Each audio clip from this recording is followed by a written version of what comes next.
As explained on the cover of the record album, this transcendental vibration by chanting of Hare Krishna, Krishna Krishna, Hare Hare, Hare Rama, Rama Rama, Hare Hare, is the sublime method for reviving our Krishna consciousness. As living spiritual soul, we are all originally Krishna conscious entities, but due to our association with matter from time immemorial, our consciousness is now polluted by material atmosphere. In this polluted concept of life, we are all trying to exploit the resources of material nature, but actually we are becoming more and more entangled in our complexities. This illusion is called Maya, or hard struggle for existence, for winning over the stringent laws of material nature. This illusory struggle against the material nature can at once be stopped by revival of our Krishna consciousness. Krishna consciousness is not an artificial imposition on the mind. This consciousness is the original energy of living entity. When we hear the transcendental vibration, this consciousness is revived, and the process is recommended by authorities for this age. By practical experience also, we can perceive that by chanting this Maha Mantra, or the great chanting for deliverance, one can at once feel transcendental ecstasy from the spiritual stratum. When one is factually on the plane of spiritual understanding, surpassing the stages of sense, mind and intelligence, one is situated on transcendental plane.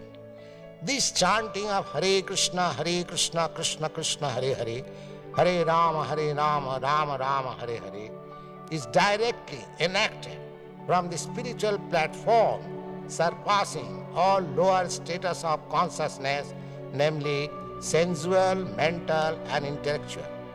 There is no need of understanding the language of the mantra, nor there is any need of mental speculation, nor any intellectual adjustment for chanting this Maha Mantra. It springs automatically from the spiritual platform, and as such, anyone can take part in this transcendental sound vibration without any previous qualification and dance in ecstasy.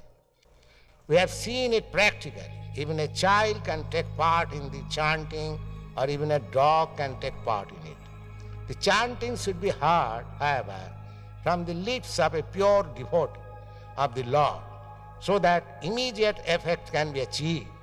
As far as possible, chanting from the lips of non-devotee should be avoided, as much as milk touched by the lips of a serpent causes poisonous effect. The word Hara is the form of addressing the energy of the Lord. Both Krishna and Rama are form of addressing directly the Lord, and they mean the highest pleasure eternal. Hara is the supreme pleasure potency of the Lord. This potency, when addressed as Hare, helps us in reaching the supreme Lord. The material energy called as Maya is also one of the multi-potencies of the Lord, as much as we are also marginal potency of the Lord. The living entities are described as superior energy than matter. When the superior energy is in contact with the inferior energy, it becomes an incompatible situation. But when the supreme marginal potency is in contact with spiritual potency, Hara, it becomes the happy, normal condition of living entity. The three words, namely Hara, Krishna and Rama, are transcendental seeds of the Mahamantra, and the chanting is spiritual call for the Lord and his internal energy, Hara, for giving protection to the conditioned soul. The chanting is exactly like genuine cry by the child for Mother. Mother Hara helps in achieving the grace of the Supreme Father Hari or Krishna, and the Lord reveals himself to such sincere devotee.